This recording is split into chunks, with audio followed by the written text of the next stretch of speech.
104.9 XFM. You alright? This is Karl, producer of Ricky Gervais and Steve Merchant. They're not about today. Ricky's on holiday. Steve couldn't be bothered. So I'm left here with all the DATs.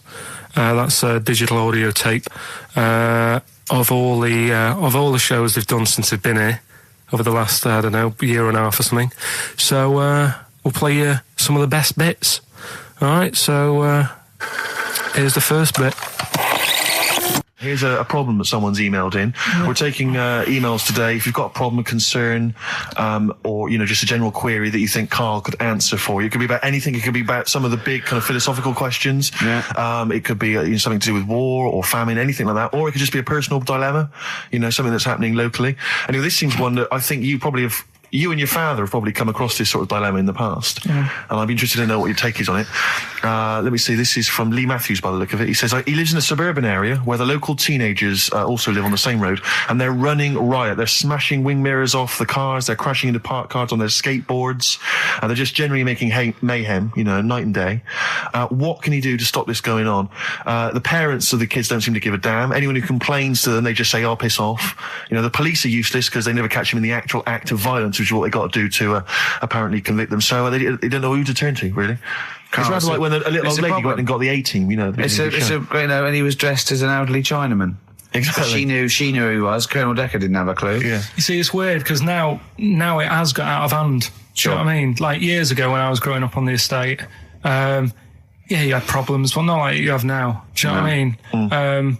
You know, summers were nice as well, weren't they? Well, right. And police are getting shorter and younger. But you yourself kind of admitted in the past that you were something of a tearaway. You didn't do anything like these kids here. The thing is, I was scared that if I got caught doing it, my dad would go mad. Yes. And I remember smashing a car window by accident and legging it in the lounge and sort of pretending to go asleep on the settee. Right? Genius. And I heard a knock at the door. He chloroformed himself just to be unconscious when his dad came home. And there was a knock on the door, and I thought, oh God, this is a fella, he saw me. I was chucking a stone in the air, seeing how high I could throw it. Of course you were. Did it keep landing on your head? That would explain a lot. And it came down. Chucking a stone in the air, love it. To see how far I could throw it. Brilliant. So, you know, I wasn't bothering anyone. Did you invent that game? Right, Did you get a stone for your birthday? Go and play with your stone. He gave one to Suzanne. Karl, go and play with your stone. No, the thing is, right, and it came down at a funny angle, and of course it did. It ate the back of this car, and the back window is the most expensive because it has that heating thing in it, in case you got a frosty window. Yeah. So I thought, oh God. So I legged it in, got on the settee, went to sleep, knocked at the door. Genius. It's a brilliant plan. It's a brilliant plan. I couldn't be guilty. I'm asleep. So I love the idea. So the thing is, our lounge used to sort of, you could see in from the door, right? So this family who saw me do it, saw me asleep on the settee, and my mum said, go and get the door. And I sort of went, oh, as if I'd been asleep. Yeah. I went to the door, like, rubbing my eyes, and the fella said, what did you run off for? I saw you. I was like, oh, no. And I didn't see my dad. I went out. It was when he was working sort of evenings. So I went out so I didn't have to see my dad. And then the next day I came home from school, and my dad said, 45 quid. Ooh. That's all he said. He looked at me. And then you fell asleep and he went, wake up. You know what I said? No, 45 quid. Now the thing Karl. He didn't have to do anything. £45, Karl. Now I know you were saving up for a brick, but you can't have it. Yeah. Just equally, if you're doing a bigger crime, you know, a bank job or a murder. Remember to take the stocking off your head, because if they wake you up and go, why have you got a stocking on your head? Just go, oh, I had a weird dream. Right. What are they again? Is the tip included? Yeah, go on that one. Right. In Turkey. Nice. It's not, actually. Mm-hmm. That's where I went, and there was little fellas after Suzanne in the kitchen. What? What do you mean? We went to Turkey. You went to Turkey and there were some little fellas? Well, they had quite a few sort of midgets working in the kitchen. Why? Is it a theme? No, was it a theme holiday? I don't know. Might get them cheaper or something. Was it... So they were working cheaper. They were working in the kitchen, and one of them fancied Suzanne and kept sort of eyeing her up, and she was winding me up saying, "Oh, not eyeing up and down, just eyeing her up." Anyway, no. So what was she doing in the kitchen? No, it's like a pick what you want to eat type buffet, but you have people clearing the tables and that ready for you to come along. Were they low tables? And you know, he was just keeping an eye on her. What did he say though? Was he? did What he was he? make Was he? this a It little? was Turkish, so I don't know what he was saying. But he was. He was Little fella, yeah. Did he? What do you mean a little fella? What do you mean little fella? Sort of dwarf-like. What do you mean dwarf like? He had magic powers or he was 4 foot? No, What do you mean, A Carl? little bloke, just like a normal bloke, but small. If you stood him in the desert, you wouldn't know. But he'd be hot nothing and around thirsty. him. Right, Carl. You should watch out for the monkeys. Yeah, underground. Those underground monkeys are Look, dangerous. you can't just say there was a little midget fella who was eyeing up my girlfriend and then leave it. What do you mean? What was happening? This is a story to us. This is much more interesting to us than, and she was deaf, right, and she hit her head. That's much more I don't interesting. understand how it manifested itself. Did he come over and say something? No, do you know when it's like girls know, don't they? When someone fancies them. What do you mean there was lots of them as well? Do then? they? That's worth knowing. Listen, right, come on, right. So you went into this holiday, yeah? Yeah, And wasn't you that went good? into the dining room or something? Yeah, downstairs. And in you the looked dining over- room. Thought, this is odd, there's no one serving. Yeah, and they go, Wait a minute. hold on, you looked down and there was a little waiter. There was loads of them running around busy. Why, though? Why did Because they it get was those... summer. What do you mean? Because it was There in was loads of them. summer. They had more of them They on. come out in summer. They come out in summer. What do you mean they had more... What do you mean? Because it's busy, isn't it? no, but they hibernate in the Why winter. were they all midgets? I don't know, maybe it doesn't heat stunt your growth or something. No! Well, they just happened to, maybe it was a thing that they did for tourists or something, I don't know. I just got on with my meal. It was a holiday, do you know what I mean? God. Right, So it's a midget serving. I'm not going to ask any questions. Right, okay, yeah. So they're all little fellas running around, and this one always was like, you know, oh, do you want a new serviette? You know what I mean? Going out of his way to sort of... for turning on the charm. Yeah. Yeah, he was going out of his way. The others weren't. Right. I think what was happening is he'd been working with Santa all the winter. Yeah. This is a little summer break. This one He was hadn't your seen a girl. waiter, and so he was being polite to you. Maybe. But what did Suzanne say then? Well, she was using it to wind me up. What was she saying? Oh, he's... Oh, just like, you know, look. He may be small, but he's Well, built like a... Yeah, he's all man. so... Were you jealous of a midget then? You were jealous of him? It is a bit annoying, isn't it? Why? It wouldn't bother me as much now, because I've been with her for ages. Right. But at the time, that might have been one of our first holidays, and it's like, you don't know, want to be what's going thrown on? I've away paid by for it. this holiday. And then you get off with a midget? Yeah. Oh. So anyway, But it doesn't matter because you got chatted up by a bearded lady. So. yeah. tell you what, no, that's got nothing to do with that. What were you going to say? No, What were you going to I say? was going to say the hotel was half board, and maybe... Oh, right. I thought you were going to say it's just one of her shortcomings. So listen, right? Play a record. He said this, you know, oh God, it's like a child or a cat when it's confused. He went, Steve reckons in ancient Greece, right, it was better to shag a bloke than a woman. And I went, well, yeah. I mean, that's about the male being sort of a first-class citizen, much better, wasn't it? An aspiration the to point sleep with was, a beautiful Carl, man than a beautiful woman. Women were lower class citizens, Yeah. so therefore men were seen as higher class. So to have sexual relations with a man there was no shame in that. No. In fact, it was looked upon. And I as a said, good well, it's, you know, ancient Rome. I said, you know, Nero, he sit in his big jacuzzi and he used to get, you know, pretty boy men to just go into the water and just nibble at his testicles while he was having a watch. do that. He did. Yeah. Yeah. And he's not a gay fella. No, well, no. I mean, you know, I don't know about Nero, but I mean, it wasn't a case of a big delineation between what was heterosexual and what was gay. It was just, you know, whatever you... So what did this fella do then? This one who's having his...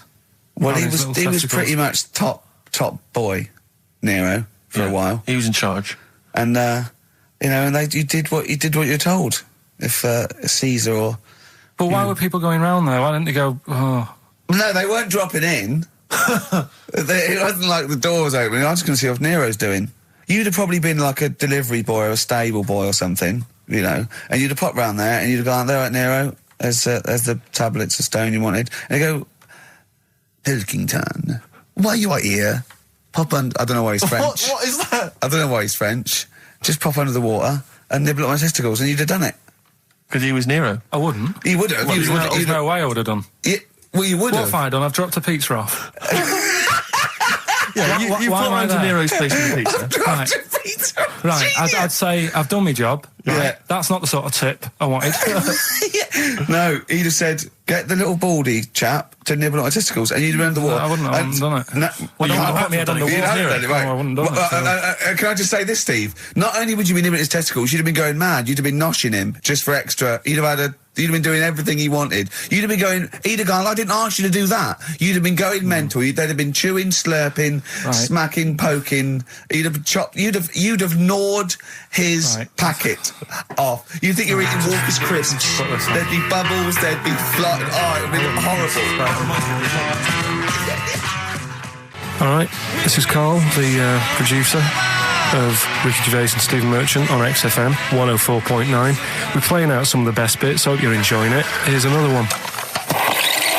Last week when I did Do We Need 'Em, do you know when I called up one of the museums in a science museum? Yeah, are you talking to me? Yeah, I'm just saying, I wanted to tell you before when the song was on, but you're so busy listening to it. Yeah, was I so busy listening to a song I was playing? Yeah, but we're doing a radio show, aren't All right, we? what's your point? Well, I just wanted to say she emailed in to say I got her name wrong, so I'm just apologising for that. What did you call her? I think I called her Jessica. What was her name? I don't know, I've got it on email somewhere. This is not an apology. No, I'm You've just got saying. it wrong You've not again! even said her real name. How is that an apology? Well, I remember I read the email, so I But who are you apologising to? I think her name's Jackie, I think. Oh, you've got it wrong again, haven't you? Well, anyway, and she just said if you want to see dinosaurs and that, go to the museum. You were complaining about that as well, weren't you? You went to a museum and there was too many dinosaurs. He said you just need 4. No, well, Steve, have you been to the one in Knightsbridge? I think this so. one that I called up, right? It's nice. You go in, you get a good collection of stuff. You walk in, there's 3 or 4 dinosaurs. You've had enough, right? I went into New York, right? I went to the museum there, hundreds of them. You can't move for dinosaurs. Yeah. It's almost like they're responsible for them being extinct. There's loads of them. So all I'm saying is, if you want to see a dinosaur, go to the one near Knightsbridge. They've got a nice selection, some old vases and stuff. It's worth going. So. Some people emailed in the songs with stories in it. One of them was Babushka, and he went, what's that? And I went, asked Katie, what is it? I said, it's about a woman who dresses up as another woman to introduce her husband. He went, they wouldn't work. Just dismissed it like that. Why do you think they would work? Because you'd know. I mean, say like, right, Suzanne, right, who I go out with, right? She can see me from, say, if I'm coming down the high street. Yeah. She knows it's me by the way I walk. Right. So just the fact that this woman went and put a wig on, there is no. You haven't even heard the song! I know, but you're saying that she put a disguise on and he's like, oh, I fancy her, and he takes her out and he doesn't know it's his missus. You're not buying it. I mean, I'm controlling this. Whereas the flea with your brain going to Glasgow, perfect sense. Yeah, Babushka, rubbish. Carl, can we have the tomato story after the next tune? Yeah. Bit of Coldplay. Yeah, love it. Yeah. I was watching. Did you watch The Mammals in the week? No, I missed David it. Attenborough. No. I was thinking actually, right, all this MTV stuff, if there's one reason why I'd like to do it, is I was watching Attenborough, the Mammals programme. I reckon I could do something like that. Right. And just have like me, instead of Attenborough, like a young sort of fresh person, watching like certain animals and saying, do we need these? Do you know what I mean? Yeah. Oh, God! What do you call it? Death on Earth? Well, just- That's amazing! Do we need these? No, 'cause there's loads of and the stuff. audience at home would vote. Would there be some kind of telephone like a vote? vote out system. Oh, But the thing is like, Yeah. it's something interesting that Attenborough was saying the other night on Do we need these? on Jonathan Ross's show, on his telly show, right? He was saying, he said you could take all the humans off the earth and it would carry on, but take like some animals off it, mammals and that, you got problems on your hands. I thought that was quite interesting. Yeah. So it's like the question is, do we need these? Is that part of the big thing? Right. Like jellyfish. Yeah. We've talked about jellyfish. Yeah. Yeah. So which mammals in particular were You talked about watching our that Zoe you Ball thought- show, haven't you? Hey? Which mammals were you thinking we don't need when you watched the show the other night? Any in particular that you thought they don't need them? They're not of interest. Well, I like whales, but I don't know what they do. And they're taking up quite a lot of room. Sure. But stuff like, Yeah. but like, jellyfish I looked into because Yeah, you know, well, I was I know you talking did. about them, and they were saying they've got no eyes, no heart. There's something like 97% water. Yeah. They're blind, and they do about 33 miles a day. Right. So it's like, do we need them? Could we clear them out? Yeah. Well, the big net. That would be the programme. What? Right, we'll get rid of them. Next week we'll be looking at Rhinos. I think it's genius. Honestly, I think it's genius. And like going along, sort of like picking up sea anemones and going and just lobbing them into the sea. Well, what do you think about MTV doing that? And then I just, in between the bits, Play music videos? I play music related relates to to it. fish, so I could play like Fish, Yeah. that rock guy, or the Animals, Rock Lobster. yeah, or what else could This I get could in run there? and run. What other songs have got animals in them? The Well, Monkeys, could play the Monkeys. Yeah, there's about 1 million, so let's not start this. No, but do you know what I mean? So do we need this? So MTV flies you around the world And to the you- most incredible exotic locations. You sort of climb up a tree or whatever next to, I don't know what lives up a tree, some kind of rare parrot. You say, look at Sloth. that, it's colourful, Sloth. it's Oh, interesting. you like sloths, don't you? No, they just live up trees, but I'd say, do we need them? Why? Well, what do they do? What do you mean? What do they do? What do you want from an animal? Carpentry. What Well, do you like, want? I don't like scorpions, right? Right. But then I found out they look after those monkey things. They're not monkeys, they're Whatever. lizards. Well, all right, yeah, then lizards. They look after the lizards. So there's a reason. But do you need the lizard? Could be your Well, next yeah, question. because the local people made shoes out of them. But not when the scorpion protected them, they didn't. All right, we don't need them then. So, and so ultimately, would anyone decide? I mean, do the animals kind of get a chance to mount a case for their survival? I mean, is there maybe someone that comes into their corner and sort of defends them? I'd have like a David Attenborough type character who says, well, they do this, and I'll go, yeah, but do we need that doing? Yeah. Yeah. Okay. So, Yeah. so what does an animal need to do in order for you to feel that it sort of gets a chance of life? I mean, like a pet, like an animal, like a dog maybe, or a cat, I mean, they give a certain affection to its owner. Is that a valid reason to survive? Not particularly for you. Not really. No, okay. I mean, saying that, though, blind people use dogs, so they are useful. So dogs are useful. Farmers Saint burners, use they often dogs. save people, don't they, in snowy weather? Cats. I'd have to think about it. Okay. Keep the mice down. Yeah, but you got rent a kill. So what I'm saying is something that will affect the world. Right. I think you'll find everything does. Except Carl. I'm not sure what effect he's having on the world. I'll tell you what, though, Steve. Right? Did you watch the mammals? I didn't see the mammals. They had bison on it. Right. The weirdest looking things you've ever seen. Yeah. They've really Again, got, you're on dangerous ground here, no, Carl. but they've really got it's like, decide what you want to look like. It's just a mismatch of stuff. It's got a really big airy head. Yeah. And like you. Sort of bald at the back. Right. Sort of It sounds like thinner. someone you went to school with. Was there two of them? Oh, brilliant. That's nearly it, Carl. Right, what's your last room 101? Oh, God. It was, holidays. Holidays. You want to put holidays in room 101? People who are sort of annoying on holiday. Oh, yeah. Do you know when you go away? Oh, yeah. It sort of touched on this before. Is this going to be the Scouse guy? Yeah. Go on. Oh, it's so long, though. I mean, it was a holiday when we went to Tunisia. And the Scouser pissed you off. Surprise, surprise. Yeah. Yeah. But the annoying thing was, when you go on it was a cheap holiday, and like the lesson here is, if you want a good holiday, you gotta like spend some money. Yeah. And we didn't on this one. We spent about, I don't know, 400 quid for two of us for like a month or something ridiculous.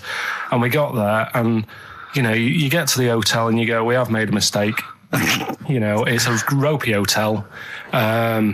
You can tell like the blinds and stuff as you walk in, they're all dirty and stuff. And you think, well, let's make the most of it. Let's not get down about it. It's a holiday. It's sure a rest. And you try and make the most of it. And we had to meet. Like you have one of those things where you get to your destination and the rep says, right, go and unpack your bags and that. Go and sort yourself out in the room. And tomorrow morning we'll meet up at 10 o'clock. And I'll go through, the best sort of place to go for camel rides and, the best deals I can get you. That sort of thing. Can anyone here walk like an Egyptian? So she says, right, tomorrow morning, meet 10 o'clock in the discotheque. So we get up and we have breakfast, and it wasn't a good breakfast. The kitchen was, like, bit horrible. The food wasn't good, and it was run by sort of midgets. What do you mean it was run? Not there's anything wrong with that. There was little fellas running around, and the annoying thing was one of them sort of started to fancy my girlfriend. How did he manifest his affection for No, him? you're not saying there's anything wrong with midgets, though, are you? Just saying it was not strange at that there all. was... Yeah, but even midgets shouldn't be cutting in on Karl Pilkington's No, territory. I know, no. But it's also that thing of, they've got little fingers, and it's sort of God, ruined. I'm so sorry. No, I'm not. It is a bit of a phobia of mine. Okay. Do you know what I mean? They are nice people and that. Sure. Oh, God. But the annoying thing is... So what was he doing then? How did he... I don't understand how he was chatting up your girlfriend. Was he crawling under the table so you couldn't see? just kept... Whispering to her from underneath there. Stop it. Just sort of, Wait, I don't want to get a complaint on our last show. There's not many midgets What's listening. going to happen? Can we just finish this and start up again in a couple of months? Oh, yeah. So if you want to know more about the midget theme restaurant, then we'll talk you in 3 months. Yeah. It's just... Oh. It's just... No, that's fair enough, actually. Oh, No, you're yeah, absolutely no, right, sorry Karl. about That's your this. producer's Listen, head on. we'll see you in about a really... it's been a pleasure, truly, and thank you for everyone that wrote I've got you a couple of letters. presents. Have you really? Yeah. I've got you both a present, right? Oh. I got Ricky, do you know, like we've done fables and Yeah. stuff? Right? Yeah. This is like Mr. Ben. Oh. This is brilliant. Yeah. Right? And it's like little fables that Mr. Ben goes on. Oh, fantastic. So I want you to learn something from that for when you come back. Okay, brilliant. That's lovely, I'll tell you one Karl. of the stories I read this morning. It's brilliant. In fact, when you've done with it, Yeah. give it me. Yeah. Because I haven't finished reading that. Okay. Thank you, Karl. And for Steve, a little chat up lines. A little book of chat-up lines. That's fantastic. great, Karl. Thank. Well, we'll see you in 3 months. But carry on emailing Karl. Cherish Karl Pilkington. He sits in a little room by himself, so keep him in touch. And we'll see you in August. We're going to leave you with something that we all love. This is "There Is a Light That Never Goes Out" by the Smiths. Very apt, I think. Goodbye. See you later. You've been voting in all week, sending your emails. So here's the clips that you wanted. Right. Badly Drawn Boy, Born Again. Right, just get this Educating Ricky out of the way. So, Turkey, yeah. So what is this again? This is Educating Ricky. Is the tip included? Right. Apparently a fellow was on holiday in Turkey. He's just having a normal holiday. Weather's good. You know, he's having a good time. And Weight is all normal height. Yeah. He's having his meal. He hears a load of screaming going on in the kitchen. Hold on. Has his girlfriend wandered in there? And they do, With a step ladder. the circumcised people in the kitchen, and apparently... What are you talking about? Whoa. Slow down. We were Sorry, sidetracked there for a minute. what are you talking about? Well, I'm excited about 2 things at once here. 1, they circumcised people in the kitchen. 2, I guessed it was someone losing the end of their knob. He did, yeah. I started thinking like Karl Pilkington. Extraordinary. That is amazing. Apparently it was going on. It wasn't just a one-off either. Well, when I say a one-off, I mean they did it more than once. Yeah. Right? And there was... he was there for a week, and apparently the first night it was quiet, and then the rest of the week, every day, he'd be like having his breakfast, or even his lunch, or even his tea. Yeah. Right? He'd be doing it all day. Oh. You'd be hearing Lunch and screams. breakfast, fair enough, really. Yeah, Circumcision at tea time. Don't do that. And apparently it's a tradition over there. You can't even make a complaint about it. It's like, well, you should have found out before you come over See, it. I can't believe this is Sorry, true. I'm a little I bit can't lost. believe this is He was in a true. restaurant, in a hotel, and there were people having circumcisions in the kitchen. Yeah. Is that right? I'm even worried that we're bordering on the racist here, suggesting that is tradition that Turkish people cut the end of their cocks off in the kitchen Yeah. at meal times. I think you're wrong, Karl.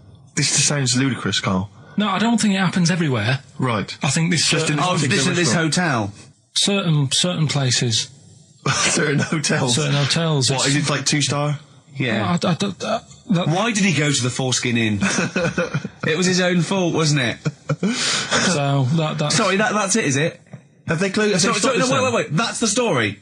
You educated me, right? Once a fella saw some Turkish people cutting the tip of their knob off in the kitchen. Thanks very much. Thanks very much, Karl. Got any more? Well, there's things you can learn from it. Either don't go to Turkey, No! don't have calamari when you're over there.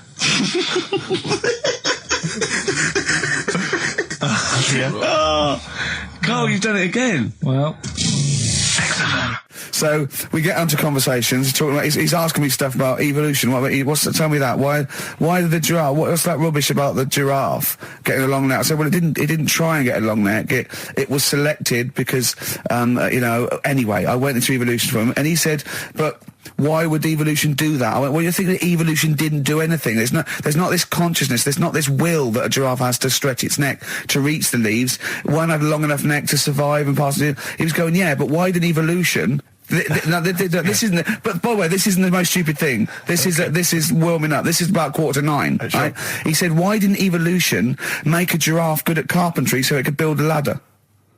Right. Yeah. Okay. No. All right. Okay. So he's thinking around it. He's trying to pick holes in evolution. Yeah. We get on to, I said, well, things are, I said, we can see the speed of evolution in lower life forms like bacteria, viruses, they evolved. That's why soon we won't have an antibiotic that can kill some certain bacterial strains. And he said, and this is about 11:30, and I said, I'm going to bed, right? He said, in the future, they reckon that you'll be able to wake up and eat a yogurt you can have a chat with. I don't know what that means. Let's put a song on, right? And we'll come back to it. So you're going to explain that? Yeah. You've got an explanation? The Verve and Sonic on XFM 104.9. I'm Ricky Gervais, with me Steve Merchant and Karl Pilkington. So let's just get this right. What did Karl say? He's just specifically giving those words again. He said, they reckon, and I said, I'm going to bed. He went, no, really? I said, no, I'm going to bed, Karl. There's no point now, because, it's just like you're talking gobbledygook. You know what I mean? I might as well talk to a pot plant. Yeah. He said, in the future, they reckon, I don't know who they are. Sure. I don't know, people who post things on the internet that he reads. I think the Telegraph. Anyway, complete the sentence. They reckon that in the future you'll be able to wake up. I love it. There's always a little scenario, an embellishment, like this little. Oh, hello, darling. It's your yogurt. Hello. You'll be able to wake up and eat a yogurt you can have a chat with. All right. Well, thanks for that, Rick. I'm looking at you. I'm going to throw that over to Karl. Right. It's when I was away on holiday, right? I don't normally buy the Telegraph because it's too big and that, innit? So, but they were giving it away for free on the plane, so I thought, ding dong, might as well have it. Mm-hmm. And I saw a couple of things in it. I thought that would be interesting. I saw this thing about the future, and it was talking about evolution and what have you, right, which I always find weird, because I always think that maybe we've sort of done it wrong anyway. Do you know what I mean? I sometimes think by definition, evolution can't get things wrong. Things change, that it's not successful, it can't pass on its genetic material, but if you're around, it's working. If you're around, it's working. Slugs are as evolved as they need to be. Slugs are as evolved as you and me. That's true enough. Yeah. No disrespect, but it works. It works. Sorry, they're but around. anyway, what's your point, Karl? No, I mean, I think we probably would have been better off staying as a fish. Just because there's more water than land, isn't there? Right. And you wouldn't drown. This is why I went to bed. No, I'm thinking of dozing off now.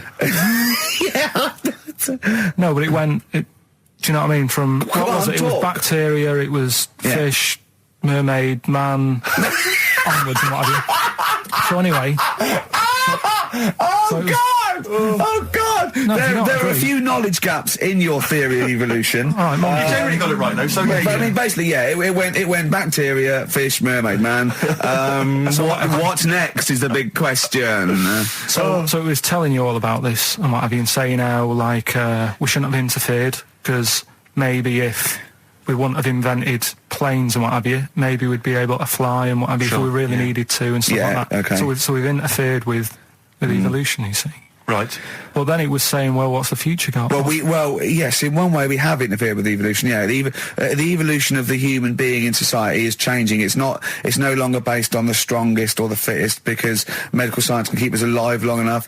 People can pass on their genetic material where without this civilization they wouldn't have been able to. So yeah, there are different parameters, there are different pressures, there are different things that say whether we're going to pass on our genetic material or not. Okay, so in that sense you're right. And that, Rick, as far as I'm aware, has led to a yogurt that you can eat and have a conversation with. So this is what it was saying. It was just saying, we're living in mad times and that. There's a lot of weird stuff going on. One of which is... And the fellow was just saying, with computers and stuff like that, the way it is, we'll be able to wake up.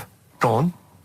have a chat with your yogurt and have something to eat. What do you mean, have a chat with your yogurt? Because of the amount of, I mean, you have them yogurts already, those friendly yogurts, those bacteria-friendly ones, so this is just a really friendly one. Yeah, they don't... Oh, God! I might burst! Do you know what, sometimes, Carl, I think that we're having a chat with a yogurt. Do you know, there can't be any difference. Yeah, but then I'm always reminded that would be more entertaining. That would be more informative. What, is this something that happened to a friend of yours, or is this... No, I read about it. You read about it, okay. There's this little lad, right? Okay. First of all, it's years ago, right? When Right, they didn't have decent doctors in, like, every town and that. Yeah. And, this little kid is dead ill, right? Yeah. And the local doctor... Well, there's a phone call involved, so I don't really get the impression that it's like medieval times. Yeah. Yeah. But I didn't say that. I just said it's years ago. So this kid's ill, right? Yeah. And he's lying in the bed, and he's all going funny colour and that. Yeah. And his mum says, I'm going to get the local doctor round. The local doctor comes round, and he says, oh, so I don't know what's up with him. He said, leave it with me. Leave it with me. He said, the doctor said that. I'll have he said I'll phone up a top doctor, okay, who was in America or something like that. And so he goes to the phone in his office and he calls America, and because it's years ago, the phone line isn't that good, it's all crackly and that, right? Yeah. So he's talking to the doctor and he's saying, I've got this kid, he's a funny colour, and he's really weak and that. I don't know what's he's not giving him much to go on. Right? Sure. So the American doctor, right? Yeah. He goes, yeah, what you want to do? And it's all breaking up, right? Yeah. He goes, what you got to do? You got to, it's all breaking up. You've got to give him some parrot's blood, right?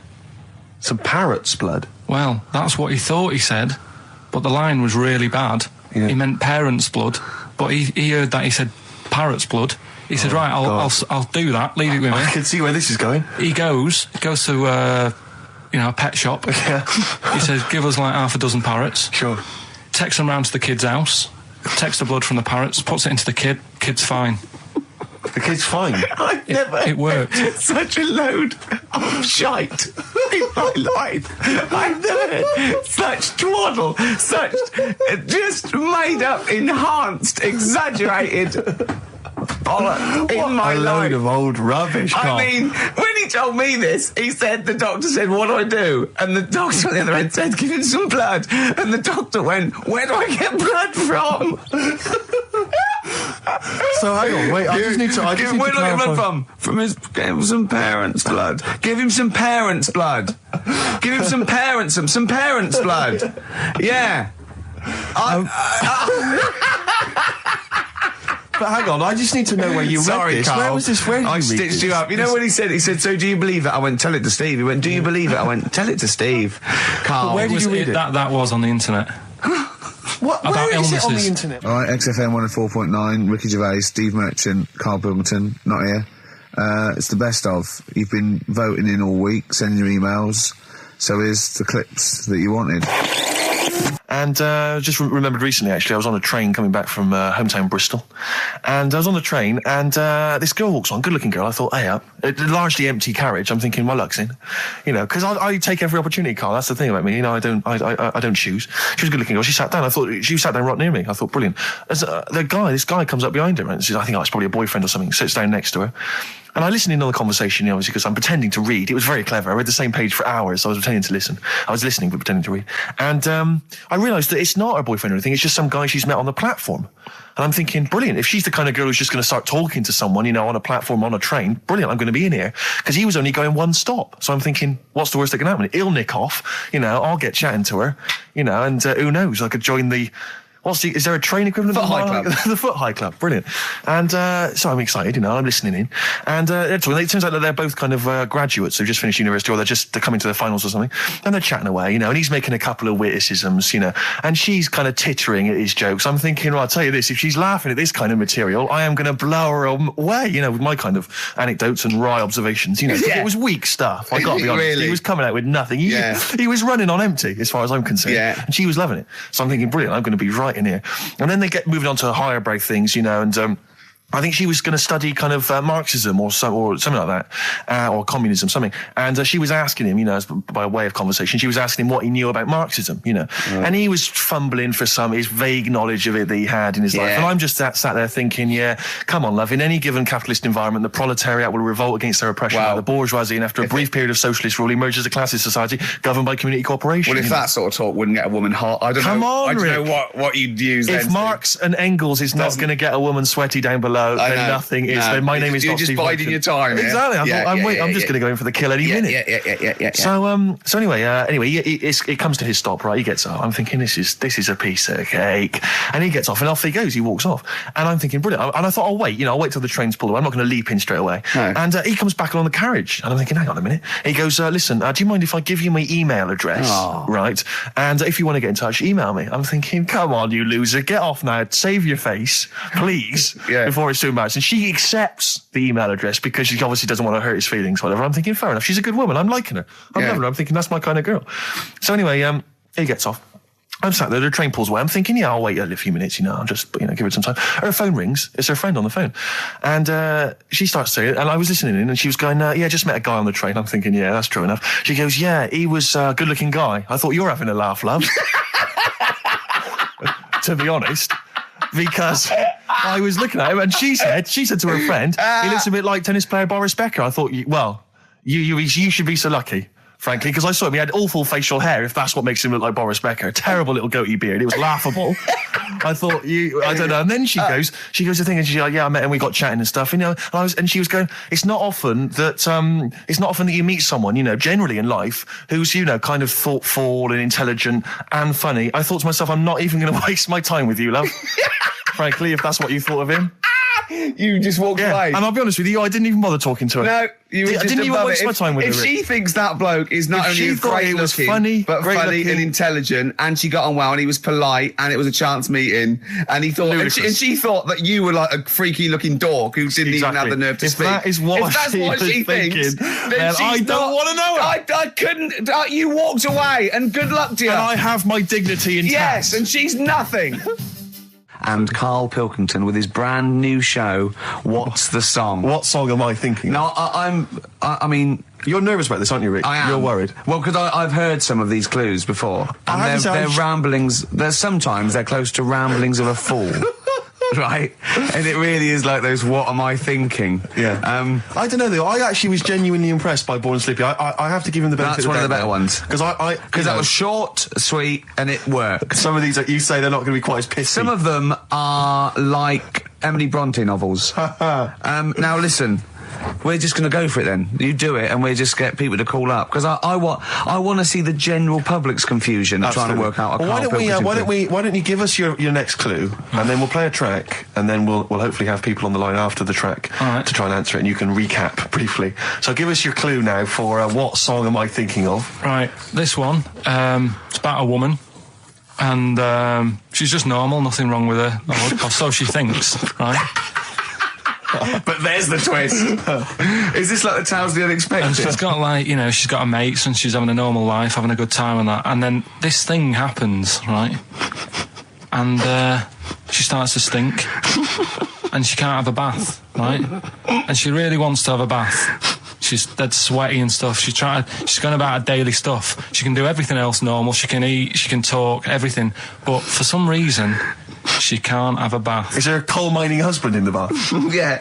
Is this Born Stinky? She can't have a bath. So a woman can't have a bath? Yeah. Or a shower. She can't. Okay, leave it there, Rick. Don't try and guess. It's not for us to guess. The general public can phone up and ask questions, so I just I'm go not for sure it. Can they? I think so. Otherwise, we don't want just people just phoning up and I'll tell you getting what about this? Why don't they can ask one question? Yeah. They can ask one question of Karl, then they have to make a guess. Okay. 08700 800 1234. Have we got someone on the line now? We'll just go. Let's do it. Let's go for one. Let's go for one. This is edgy radio. This is letting Karl stuff. live. Go on. Hello, XFM. Hello, I'm ringing about what's the song? Absolutely. What do you think? Well, I'm going for Dirty Diana. Dirty Diana. See, that works. That's a great guess. It does. Yeah, but it doesn't work because why can't she have a bath? Okay, so the answer is in there. I was going to ask you. Well, that's your one question. That'd be the answer. That would be the answer, I'm afraid. What was your name? Shelley. Shelley, thanks very much. Shelley, I should tell you that, that you should never take this personally, because no one can really get into the mind of Karl. So don't beat yourself up about this. I don't expect anyone to get these clues. No. So well done. That is a fine guess. Thank you. Thank you. Okay. Anyone else there? Let's hello XFM. Who's that on the line? It's Chris. Hello, Chris. A question for Karl? Before you give us I haven't thought of a really good question or anything yet. You just want to go for the guess? No, what I thought was, I'm sure Simon Mayo used to do this when he did the breakfast show on Radio 1 years ago. No, he didn't. So you've just pinched this idea, Karl? If you're going to rip someone off, Karl, do not rip off Simon Mayo. I haven't ripped this off. I thought this was a new idea. I was going to do it with sound effects instead, but that's... he used to do that, and he used to get his team to play other characters. In the You idiot. Well, no, hang on. Not you, Chris. I'm saying you idiot to Karl. Yeah, but nothing's new anyway, is it? So I'm not getting annoyed about it. True. What do you think the answer is? Is it Cornflake Girl by Tonny Amos? Good answer. She couldn't have a bath because she'd go all Go floppy sloppy and and then go down the plug hole. Good answer. She's all soggy. Yeah. So Is it Cornflake Girl? No, it's not, but That's a great answer. It could have been. All right. Okay. You're already seeing the error of this, aren't you? I think this is great radio. I'm really hooked on this. I'm genuinely excited. This is really like that. Those so-called lateral thinkers. A man got into a field and dies. Why? Yeah. He ran out of air. No, Yeah. not the one I'm thinking He was of. shot. No. Yeah, That was a good answer, Well, but... couldn't Simon Mayo sue you or something for doing it? Will you stop? Don't mention that. yeah. Listen, I think if you're going to steal ideas from someone, it should be a brain box like Mayo. I mean, he's the man who's The only doing it. example of one I can ever remember hearing on his show, because I was quite young then, was some people were pretending to tap someone's phone or something, and then they got caught, and the answer was just bugging by whistle, because they were... Genius. That was absolute genius. That's Yeah. absolute genius. See, Chris, we're Karl, don't know if that's the Karl's sort of ever standard gonna you've got to get come up that. against. Yeah. Thanks very much, Chris. the phone lines are hot. Well, hello, XFM. Hi, is it Candy Perfume Girl? Is it what? Candy Perfume Girl. Candy Perfume Girl? Yeah, Candy Perfume Girl. Is it? Well, who's that by? Madonna. No, it's... That sounds like an obscure album track. No, Wow. it's one of her songs. Just think about it. She stinks and everything. She's a normal life. I didn't say she was a sweet or anything.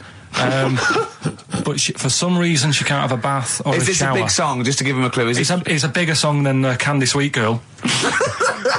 Thank you very much indeed for your guess. It clearly is Thank right. you. Cheers. Sorry. Okay, one more, then we go to a record. Come on. Okay. Go on. Hello, XFM. Carl, Yeah. is it High and Dry by Radiohead? High and dry. High and dry. Now that's great. She smells, which is another word for high. She's dry because she doesn't have a shower. Karl, if it isn't that, yours will never be as good as that. He's the winner. Whatever you're thinking of, that clue is brilliant. What's your name, mate? It's Richie. Richard. I mean, you can't beat that. That's a bit too lateral. Don't be stupid. It's perfect. He's made yours into a clever clue. He's made high, she smells, dry, she never gets in the bath or shower. It's not that, is it, Karl? No, it's You not. don't even get that, do you? Not Have really. you ever heard of the word high being used to mean sort of smelly? No. No. Oh, what? That was where you went wrong there, mate. Richard, I'm declaring you the winner, even though that isn't the I answer. don't think Thank we you. should give up this early. Can we Rick. just let's play a song and, Let's play a and song. give it one more chance, because if people think about it, it is really easy. I'm not going to find out the answer now because I've got to go out. Okay, we'll do it very quickly. Stay in for 10 minutes. We're just going to play a new Coldplay track out. Okay, let's do Brilliant. Coldplay and then we'll come Cheers. back with this. Karl, it was you that worked out the maths and worked out I was 28 because they just worked out I'm 27. You are 27. No way. Yeah, I asked you, didn't I? And I said, But what I sort of questioned was, I said, well, if you're 27 today, that means last week you were 26. well done, yeah. That's irrelevant. So therefore you assumed that I must be 28 then. Yeah. Whereas I assumed you were using, your knowledge of maths, such as it is. I wouldn't do that. No, sure. Wow. I actually got lost in that conversation because I genuinely didn't know what he meant would mean last week you were 26. I don't know what that meant. I don't know what it meant. Wow. Well, it is Steve's birthday. But it would have been 26 last week. Sometimes you genuinely frighten me because it's those staring eyes. There's nothing behind him. It's this little bald head. Looks like Davros looking at me. Genuine fear on his face when he enters into a conversation with another human But being. what bit don't you understand? If he's 27 today, he would have been 26 last week, and he doesn't look 26. He didn't look 26 last week. He looks older than 28 today. You've started on his birthday. You're still having a go at him. Karl, I don't look like the kind of hot stud that I actually am, but face facts, that's the truth, mate. Yeah, live with it. Get with Live the with it. programme, jeez. Well, let's have a little bit of cake. Okay. Oh, that's appropriate. See what I did? But you mean the band, don't Yeah. you? Not the cake. You haven't actually bought cake, have you? Got anything at all? I actually weed in one of the back of the speakers. Did you? Yeah. Yeah. But it's mine. I've got to get that fixed. And then, you know. Yeah. I thought something. Go on. When the electrician comes round, right, to fix my stereo, okay, they go, what happened to it? I said, I'll pissed on it in the shop and that's why it's mine. He went, oh, fair due. Yeah, well done. Right. And he goes, right, that's 40 quid. As I hand over the money, just a little dribble, it's mine again. That cash is yours. Yeah. Fantastic. Yeah. Oh, it's so easy. You'll never have to pay another penny. I know. It's a shame we don't live in Ricky World. The Manic Street Preachers on XFM 104.9, and that's if you tolerate this, then your kids are going to get it too. The Spider and the Horse. Oh, Remember that's that? It was great. Yeah, I don't really want to go into it. No, we had this idea last week, like for Czechoslovakian sort of short.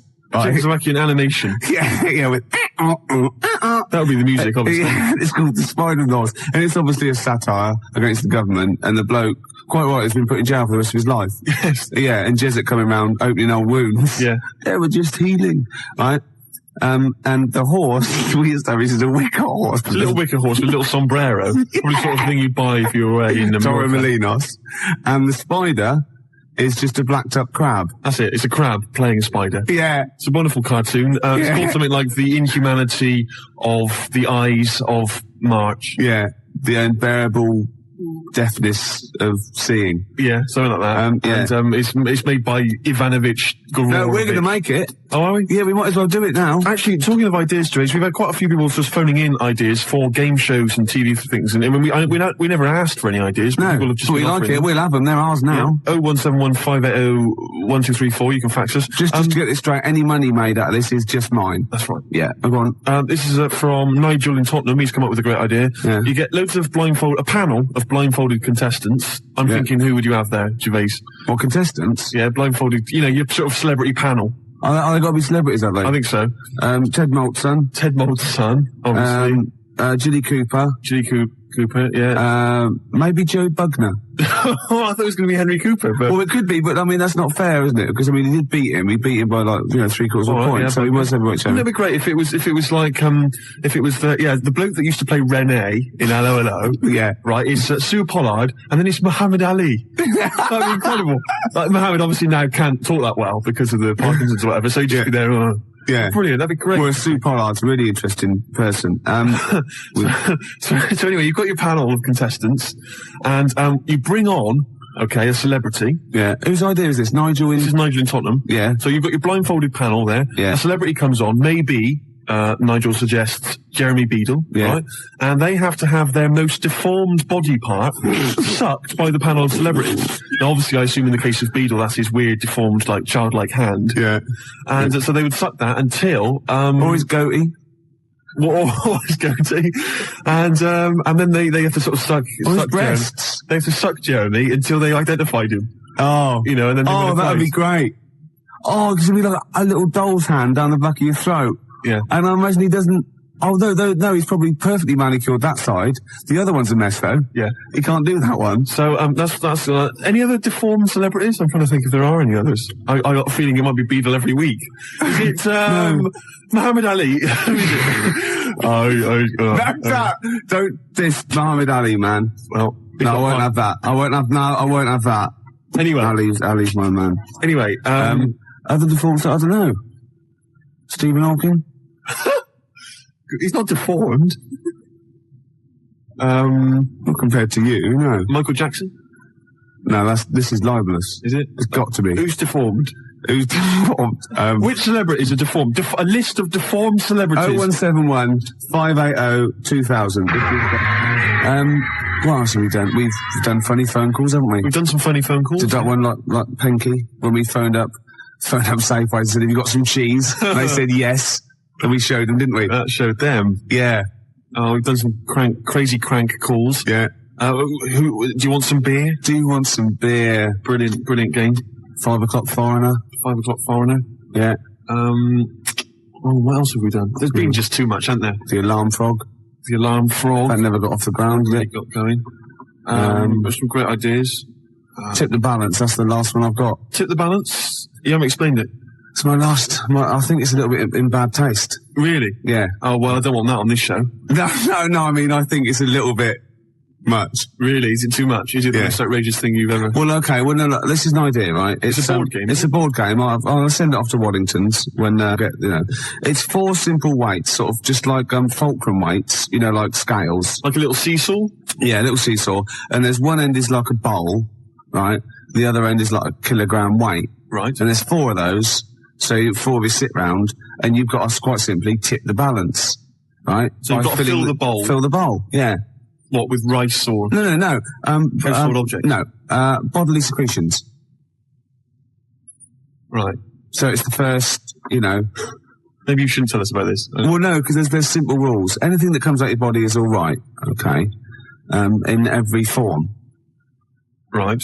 Well, anything that comes out of your body, yeah. You put that into the bowl and tip the balance. So, I was just thinking, if I said it quieter, it wasn't so bad. I was going to go, it's piss. Do you know what I mean? Yeah. Doesn't work right. Snot. Sick. Yeah. Spunk. Well, I was going to say cum, because then I could be spelling it C-O-M-E.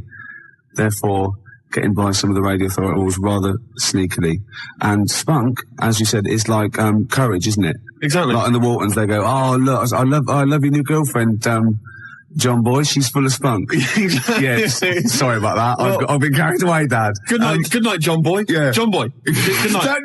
Right, here's the cure. We'll come back to this. 20 to 6, Ricky Gervais show. And Steve, what have we offered today? Well, we've offered Tip the Balance, the new board game from Waddington's, which involves secreting various bodily fluids into a bowl in order to tip the balance. Yeah, and the way you do, you go, tip the balance. I just imagine the front cover with sort of Granny. She's stooped. Yeah, she's just like... she's got trousers down. Yeah. She's just... she's missed it. She's missed it completely. They're all laughing. And the family are there behind her. They're clapping and cheering. The mother just laughing, doing a dustman's blow. Yeah. Right. And the 14-year-old boy, he's got... right, okay. Well, he's enjoyed it the most, let's be honest. But what about if you know that bingo is the most popular evening pastime in the country, and there are these huge bingo palaces. Yeah, that's because they haven't thousands of seats. Yeah. Imagine if they were all playing Tip the Balance. Very great. The smell. Oh, it'd be incredible. God, that'd be fantastic. That'd be great. You could have winner stays on. Yeah, because you'd have a disadvantage then, wouldn't you? Well, I've just. I imagine in Japan they've already got a TV show like that. I'd imagine. A kilogram's a lot though to get rid of. Yeah, you've got a lot of sputum. I know everything. Yeah, but I think it's a great idea. Could you give birth into the bowl? Well, no. Well, you could, but anything you put in there, you lose. So you'd have to be willing to. Yeah. Like you can't. You could bleed into it and amputate into it, but you can't have it back. Like you couldn't put a false limb in, right? Because you win it there, because so that's sort of cheating. Yeah. But there is a thing called the fish card, where if you're all out of it, right, you're all strained out and you've vomited and snotted, and everyone's got 0.8 kilograms in theirs. You can go fish card, right, and you can take someone else's bowl and pour it into yours, but you got to pour it via your mouth. Right. So you take a big glug of that, and then you do it, and you win. You've thought this through, haven't you? Yeah. You've played this, haven't you? No, I haven't played it. I haven't got the equipment. Right. Wow. Nearly end of the show with it, isn't it? I can't even be bothered to criticise you. It's not worth it, is it? Your use of language anymore. I know, yeah. So late in the day. You're not going to master it at the age of 45, however old you are. I mentioned, I guess we could call it Freak Show or something like that. Yeah. Where celebrities with deformities come on. That was Nigel's from Tottenham. Nigel in Tottenham came up with the idea. The most deformed. What would you put forward as your most deformed bit? Well, luckily, sucking my most deformed bit will be curiously enjoyable for me. Anyway, I asked for a few more celebrities who've got deformities, and various people have called in. Jez in East Barnet mentioned John Thor, who, of course... So with him? Well, John's left leg, I think, is shorter than his right. He always sort of hobbles a bit as he walks. You have to suck the whole of the left leg? Yeah. Right. So that's... Say that again, Lewis. Well, I was just saying, like the fat bird in the opera. Yes. I know it is now. What? Because I said no, nothing to do with it. I just saw him do it. I just forgot and I was pissed. Yeah, go on. Paul Daniels. Apparently one arm is shorter than the other. Can I just say the head? True enough. Yeah, Debbie McGee could come on and just bring Paul as no deformed under her arm. object. Yeah. That's from Tony Namersham. We've also had Ian Jury. Someone's mentioned that. Says that Ian Jury... His left side. Yeah. Really? Did he have a stroke or something? Polio, wasn't it? Yeah. So his left side. And Anthea Turner, apparently she lost the middle 3 of her toes or something in a sort of horrible accident. I don't know if that's true. Anyway, Anthea Turner would be great. Just get her on anyway. She lost... Oh, what? Well, I don't think it can be true, to be honest. It says that she's only got 2 toes on one of her feet because she lost the other 3 in a fly-mail accident. Oh my God! But I don't know if that's true. So it's when you used to go to school and say had a fight with the lawnmower. Yeah, she did. Yeah. No, I meant your hair, love. No, look at me toes. Oh. Yeah, exactly. So, so celebrities... What would you suck? Would you suck the gap or would you suck the toes that flew off in the garden? I really haven't thought about it. Why not? I haven't really given it much thought, to be honest. I just got time for one more song, then the news. I'm not going to do this for any one computer. If we've got any news. Remember last week? There's no news. Yeah. Oh, sorry, there's no news. Yeah. No news. Must be news, some news, wasn't there? Yeah. Give us last week's. Anything will do. You usually do. Right, it's Lloyd Cole, and are you ready to be heartbroken? I got Sandy Shaw's version of this. Cheers. It's not interesting, is it? No, not in the slightest. 104.9. That's it then. Sorry, put your headphones on. Sorry, it's got a toilet roll holding down the microphone because it's broken. I've been working on one computer. The whole show's been a debacle. Yeah. You know why? Because we're no good and we don't plan anything, and that's got to be stopped. Exactly. You know what I mean? Someone should stamp that out. I'm getting sick of it. Yeah. Do you think I like just turning up often inebriated with nothing to say, abusing people, breaking? Do you think I like that? No. I know. Well, I want to play Bob Dylan. But at the same time, Rick, in our defence, we don't care. Not only that, we're getting paid for it. We're not monkeys, all right? We're not performing monkeys. No. If people need us to entertain them, then they ought to take a closer look at themselves, I think. Yeah. All right, we're just, we've got better things to do with ourselves than have a natter on the radio trying to entertain people. You've got lots of better things to do with yourself, and you often do what I'm trying to present, which is what puts me off more than anything. And I never tip the balance. You know what I mean? You need a lot more. What? No, I was just thinking. I thought I had something to say, but I haven't. Who's Snowden's guests? Matt from Gene. Oh, Matt from Gene, excellent. I like Gene. And who else? And is what's his name? From 3 Colours Red. Pete from 3 Colours Red. Brilliant, excellent. Okay, we better get out of here. Yeah, good. Bob Dylan, It's All Over Now. Baby Blue. God. All right, Em. All right, see you soon. Cheers. It's all. The track is Celebrity Skin. Ricky Gervais. Oh, yeah. It's a joy. It's fantastic to be back. See if we can boost those ratings for another hour. Yeah. Now, listen, you brought a ginger wig with you this evening. As I say, I'm not entirely certain what part of anatomy it's for. Well, it's not from a cock. No, we're going to be playing a sort of like... charming! John Peel can say the F word. That's entirely subjective. That's the name of a band, Ricky. Oh, right. So if I go out tonight and see a band called Suck a Dog's Cock, I can rave about that. Just because he's a grown-up, he can say the F word. He can't say it. Well, he can say just it. You're here to play radio game shows. Okay, it's great. And that's what we're going to do. The game show. We played Who Wants to Be a Millionaire last time. We did. It was great. No one won the million. They won a BBC pen, though. We gave 3 I actually BBC meant on the pens game away. show on television. Oh, right. Keep up, Ann Hobbs. But we're going to play sort of a version of Blind Date. I've got my mate in. As you can see, he's not the best looking bloke in the world. Well, no. Shut up a minute. Don't embarrass me. All right. Okay. I'll just describe him to you if you want to. He can't get a girlfriend for obvious reasons. He's 6'7".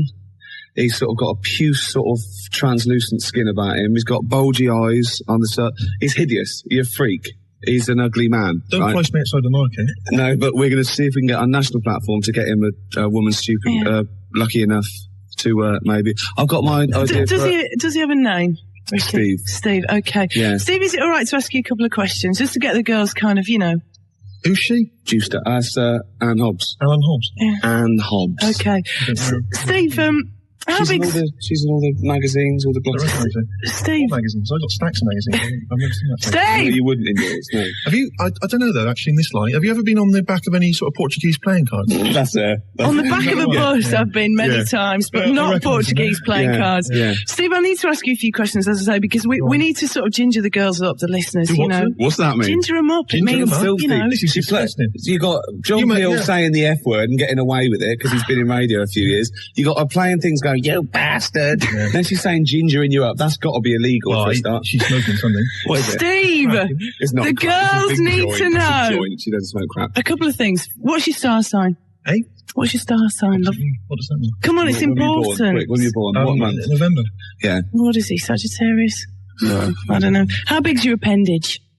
My what? She's getting so dirty. She's just disgusting. I didn't come in here to be insulted with this kind of thing. You can go that anyway, I've got things to be doing, Gervais. Do you know what I mean? She's the best they've got now. Now they've lost to Edmonds and Savile. What's happened to Jimmy Savile? No, he was good. He's beautiful. He loved the kids. He loves them. I think he still does love children. I've seen pictures. I know, yeah. What's we're not doing a particularly good job at tantalising the female listeners. Okay, right. He's ugly. He's big ugly. He's gimp. Okay. He's embarrassing to be with. He's so what's the number? 0500 110 100. That's the number you need if you want a blind date with Ricky Gervais's desperate mate tonight.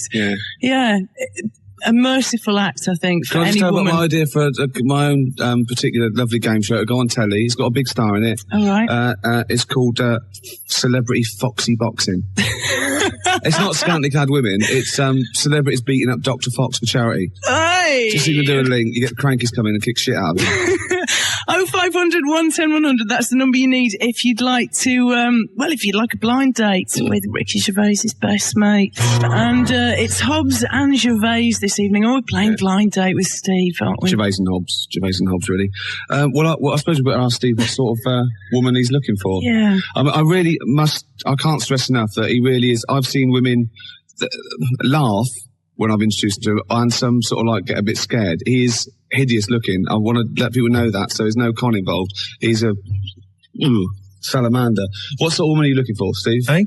What sort of woman are you I don't need all this, do you know all this stick? No. Coming here, Hobbs is starting it as well. Yeah. Between records, gabbling away. Yeah. Do you know what I mean? I don't mind. Well, but come on, get on with it. What sort of woman are you looking for? Kind of woman, celebrity women, famous women. Like who? Oh, I don't know. Louise Woodward. Louise Woodward. She's a good-looking girl. Yeah. She's a good-looking lady.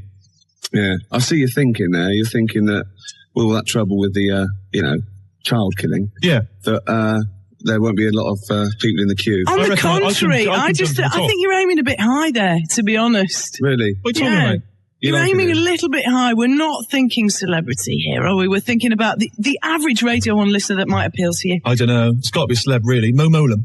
Mo Molam? Oh, good-looking girl. She's you like her headband, do you? Well, that's it's funny you say that. I saw her on the telly, and she had like a little bit of lip gloss and big earrings and that big headband, and she looked like Simon Le Bon. Oh, he's a good-looking fella. Duran, a classic band. Actually, Louise Woodward looks a bit like Simon Le Bon. You like women who look like the lead singer of Duran? I'd rather that than women that look like the lead singer at ZZ Top.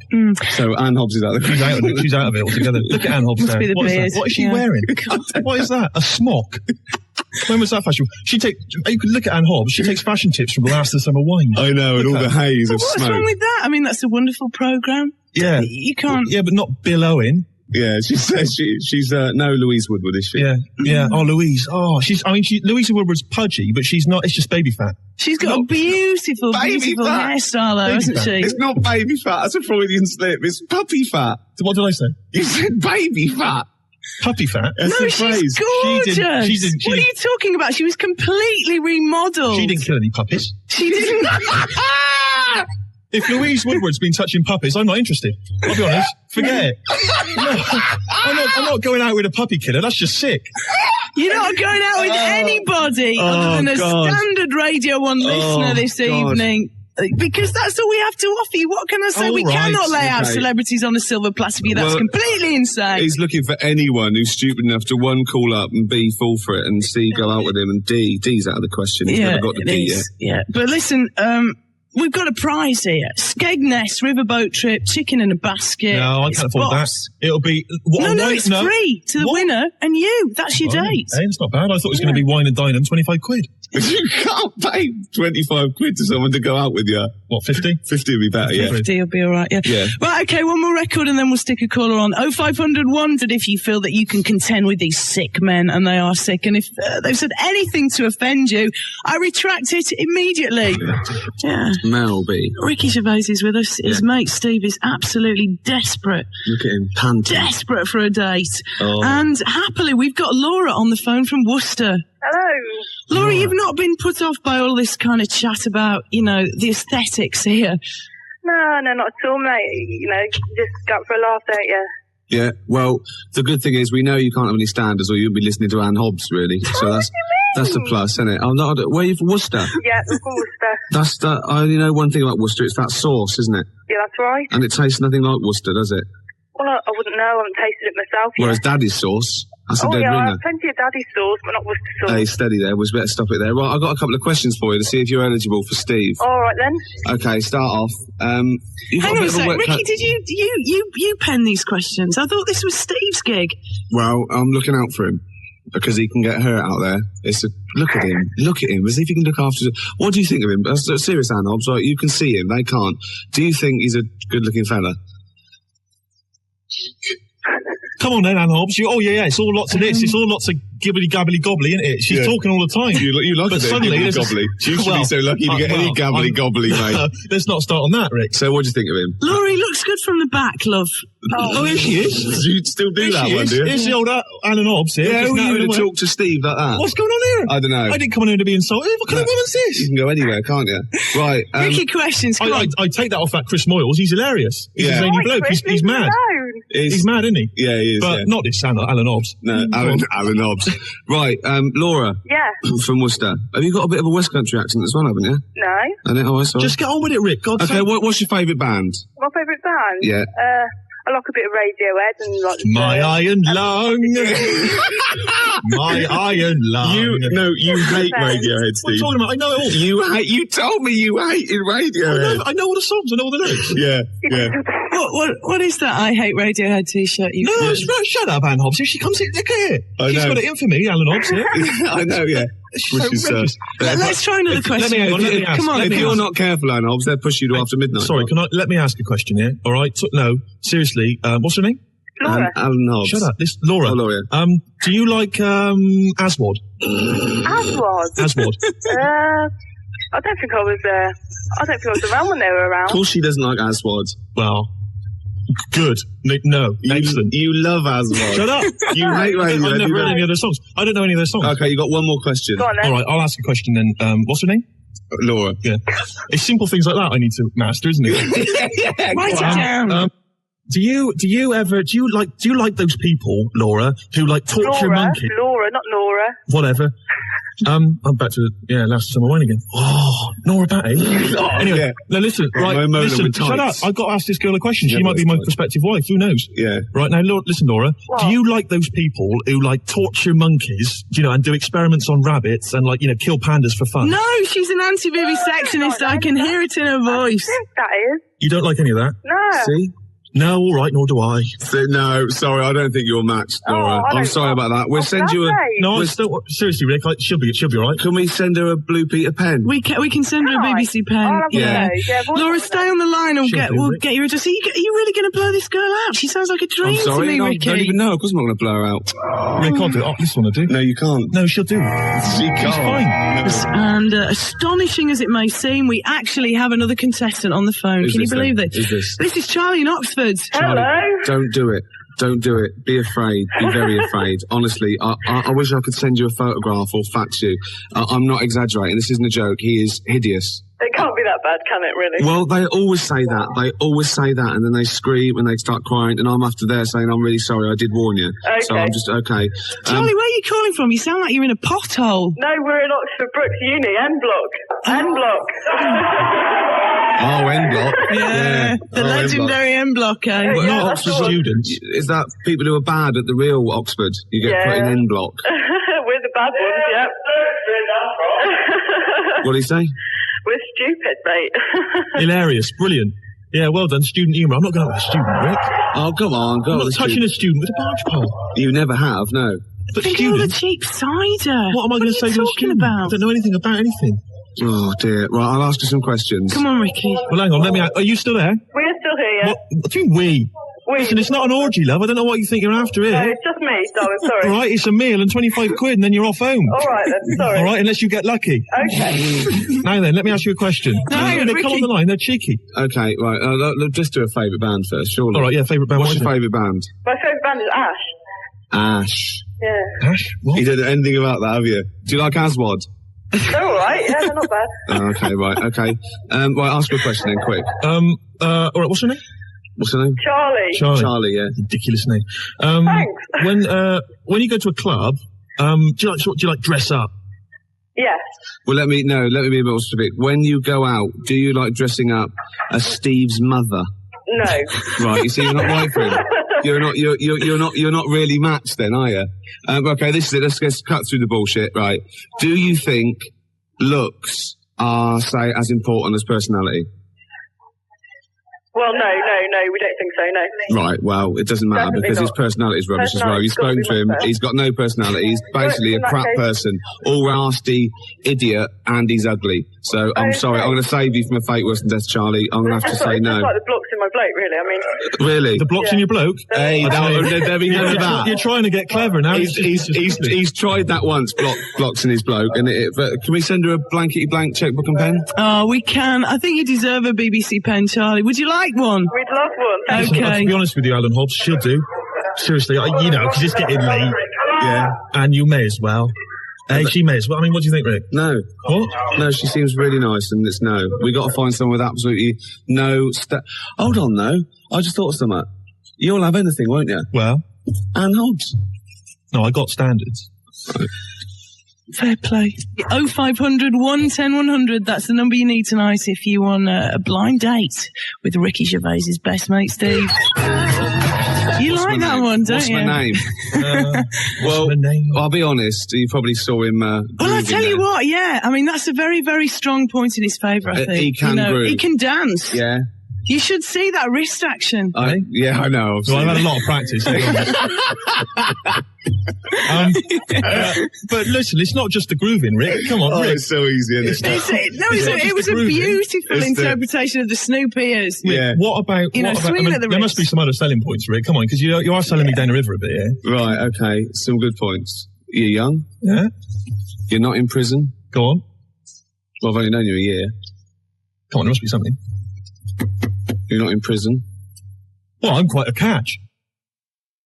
With Steve tonight, but 25, 40 quid. Put up to 40 quid. Yeah, I'm not made of money, Rick. Then go on. 30 quid. 9 minutes we have to do this before the news. So 9 minutes is more than enough for Steve, isn't it? I'll tell you what.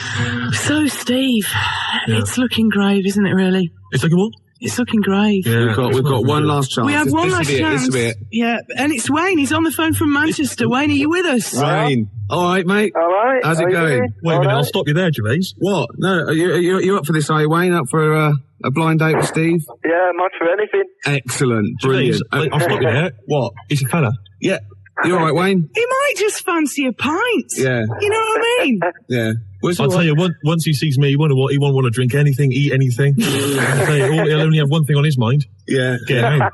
Yeah. No. He's up for it. So, he sounds keen to me. Yeah. Right. Okay. I'm heterosexual, Rick. Steve, you've got no chance with either sex, so it won't make a difference. Why restrict yourself? In fact, I'm thinking you probably shouldn't restrict yourself to the human race. And if Wayne's up for it, he's warm-blooded. He's human. He's from Manchester, I know. He's obviously got a sense of humour. He's which is very important. Yeah, wait till he sees him. He'll lose that straight away. Well, I better ask you a few questions, Wayne. Go on, then. So do you like walking on the beach? Maybe in the sunshine? Maybe in the rain? Do you like poetry, for example? Yeah. Yeah, what's your favourite band? Do you like My favourite poet? No, what's your favourite band? My favourite band? Yeah. It's got to be the one and only Oasis. Oh, Steve loves Oasis, don't you? Yeah, it's got to be. I've never heard him. He loves Oasis. I don't, Oh, what's your favourite food? Do you like Aswad? Aswad? Yeah. Shine like a star. Oh, he does. Oh, he knows it. I bet you could even sing the chorus for us, can you, Wayne? Come on, can you sing the chorus? Come on and shine, shine like a star. Yeah. So bright, this is a like the match star made in No, that you I've never are. liked that as well. I've always thought they were a bit weak, sort of kind of cod reggae. I've never liked it. Oh, fantastic. So you were quite open-minded, are you, Wayne? At the moment I am, yeah. Yeah, I mean, you'll try anything, won't you? Yeah? Yeah, Once. excellent. Did you like to experiment? You know, sort of like push the boundaries back? Yeah. Fantastic. Right. Looks like we've got a winner. No, Right. no. Okay, well, it's Forget the BBC pen. We've run out anyway. You'll have to come down to London, though. I thought to be safe, maybe you could meet somewhere. Well, Ricky, we've got the Skegness Riverboat trip all set up, chicken in a basket laid on. Will you come back next week and tell us how it went? Yeah. Fantastic, Wayne. Brilliant! That is I don't think fantastic. it'll work out. No, I don't think. Total result, Ricky. After you, No, Steve. Oh, yes. I don't think it'll work out. So, Ricky, we made it. Can you I believe knew we would. it? No, I never let him down. That is excellent. Looking forward to the date. Well, when is it? Because I can't make it. Well, you don't know when it is yet. No, I can. You'll be all right. You'll be all right. Don't worry. It's not what I was looking for. You know, I was looking for sort of, you know, a kind of Monica Lewinsky type, you know? Yeah. Sort of person that you know what you're going to get before you even start. There'll be no embarrassing things like, oh, Monica, I've got this idea. Would you mind? Yeah, Well, exactly. She's already at it. I've got some cigars. Well, actually, no, I got a packet of Camels. Will that do? We could actually probably stump up for a couple of Radio 1 knee pads, though, couldn't we? Yeah, To take away with him tonight. What kind of a mind she got? I know. Stephen Wayne. I'll It's tell you a what, Alan Hobbs is beautiful famous for it. Is she? partnership. Have you still got those playing cards? Those playing cards, man alive. Is Wiley on them as well? Wiley? Yeah. Oh, dearie me. I tell you, Wiley, the poor man's Anne Hobbs. Really? Let me think. Well, that's very nice. That's very nice. Isn't that's a touching compliment? We isn't can't it? come back, can we? 'Cause You can't ever again. Going after 12. I know, yeah. So, this is it, a fond and final farewell. Well, it was short-lived. Yeah. Story of my life. Yeah. Well, I'll see you all. Thanks for listening. See you later then. Cheers. Bye. It's Mary and Hobbs on Radio 1 till midnight. Right now, it's for the news with Phil Williams. What happened to Felcher? Never mind felching. It's 11:30. 97 to 99 FM, Radio 1 Newsbeat. Well, in that case... Slade it is then. No, Black Sabbath. Slade, I'll get lost. Slade. And if we're counting Led Zeppelin, if we're counting Led Zeppelin, obviously Led Zeppelin. No. Black Sabbath. Sabbath are better than Zeppelin. Oh,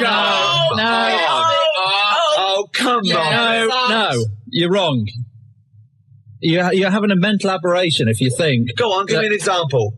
Well, there's a fantastic story. Just the ludicrousness. Is that right? Where's that word? That's a word now. Ludicrosity. That'll do, yeah. Tony Iommi was asked when they hit big in America what it was like for Black Sabbath, and he said, it was mad. We went back to the hotel, and there was like 10 Satanists sitting outside the hotel room, all dressed in black, with black candles. So he blew the candles out and sung Happy Birthday to them. Oh. Yeah. So that is but Led proof. Zeppelin said, been a long time to the rock and roll! And I think that sums it up. Are you squeezing your lemon? Yeah, I'm squeezing my little lemon. I'm putting my little cocktail chipolata on the table between two pickled onions and seeing if that and the juice is running down your leg. Yeah, and the juice is running down my leg, indeed. Well, we've embarrassed ourselves. Yes. I think in a way we might have embarrassed XFM. And I know... Certainly, mainly, we've embarrassed London. Yeah. So who have you've just had someone on the phone or on the fax saying I about was the voting for sneaker... the sneaker pimps if they're from Birmingham. I didn't know if they were Are or they not. from, I don't know if sneaker pimps are from Birmingham. Yeah, but but I think they are. them small potatoes compared to the Sabbath. Yeah, the Sabs. Exactly. What is this obsession with Sabbath? I always thought Sabbath were a bit of like a joke rock band. Like I can't believe you Well, said that. Led Zeppelin is that like the mould of the first rock gods, the greatest British band of what? Yeah, who have Led Zeppelin got an influence? You know what they've influenced? That whole brand of poodle rockers with big hair like Extreme. That's what they've influenced. That's not their Whereas fault. the Sabs, their influence has been really heavy, great rock bands like Nirvana and things like that. You know? Sabbath are the best thing to come out of Birmingham, Ricky. Without It's any as simple as that. Okay, let's do it up to Thursday. I want proper votes, right, on faxes, right? Who is the best, the most influential, the best band out of Led Zeppelin and Black Sabbath? You're playing with fire. It's like comparing Bobby Davro to Tommy Cooper. It's honestly... I don't think so. I believe it is. I think it's like comparing, let's see. Go on. Europe. Right. with Bernard Butler. Bernard Butler being Led Zeppelin. What? Wow, that's a bit abstract. But they're both completely crap. Yeah. Oh, whereas Bobby Davro's brilliant. Ricky, you said tomorrow we're going to have a debate. It's like comparing something I don't like very much with something I like a lot more.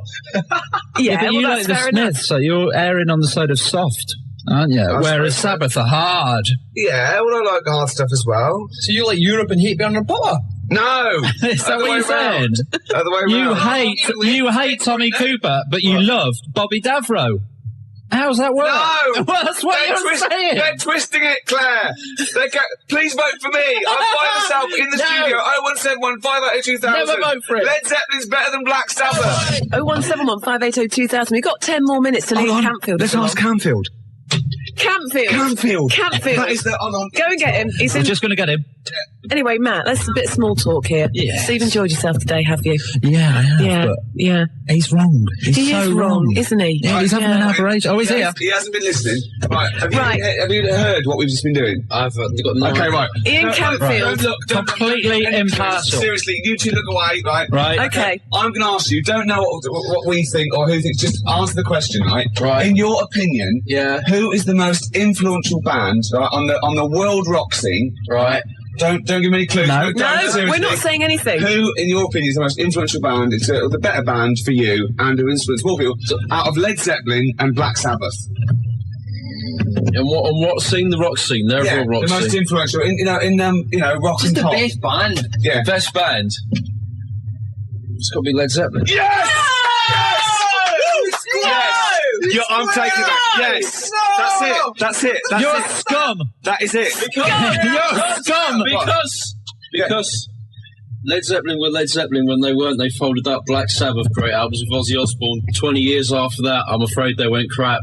You didn't stipulate the Ozzy Osbourne people. You said if we asked Campfield, that would be definitive. You said it. You laid it on the line. We didn't give any clues. Campfield said Led Zeppelin. That's it. I'm happy with that. Play a record. Right. This is incredible. Don't even talk to them. Why? What's happened? David Keenan took all these, right? Led Zeppelin got every vote except one. Every single person was for Led Zeppelin except one, and that wasn't to Black Sabbath, that was for Dave Keenan. Out of those two, said, I'll vote Dave Keenan, give him his own show. So Zeppelin got all the votes, Sabbath got none, Dave Keenan got more than Black Sabbath. Thank you. It's official. For the discerning punter, of course, Black Sabbath will always be there. But for people that just say, for people who haven't got Bonnie phones, Tyler, people who can't use the phone. I like the phone, but I can't use the phone. No, of course, people who can use modern technology, it's Led Zeppelin. Excuse me a minute. Who did you say, Sturgis? Well, I was going for Sabbath. Right, Sabbath. And did you do the Friday Rock Show on Radio 1? Exactly.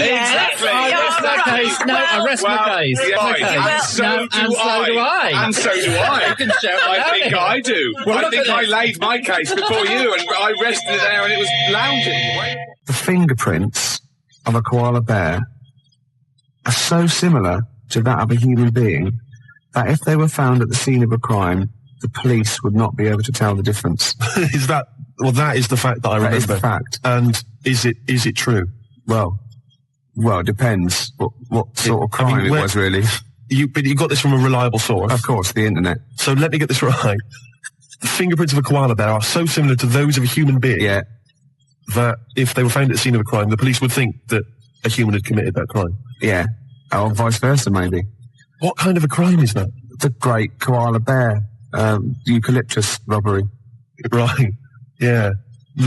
So they've come in, right? All the police have come in, the detectives, right? Quincy's come strolling about half hour later, and they go, "It's all right, Quince, we've solved this one. This is obviously a human being." He goes, "Oh, is it? Oh, is it?" They go, "Well, yeah, of course it is. There's a bloke here. He's been bludgeoned to death with a lead pipe in the conservatory. He's a big lad. It's probably a 6-foot bloke, and he's hit him with the right hand by the window." Quincy goes, "Oh, it's a 6-foot bloke, was it? Oh, yeah." They go, "Yeah." Well, he goes, "Oh, right, no, it's just that, you've ruled out the possibility of 5 koala bears standing on each other's shoulders, have you?"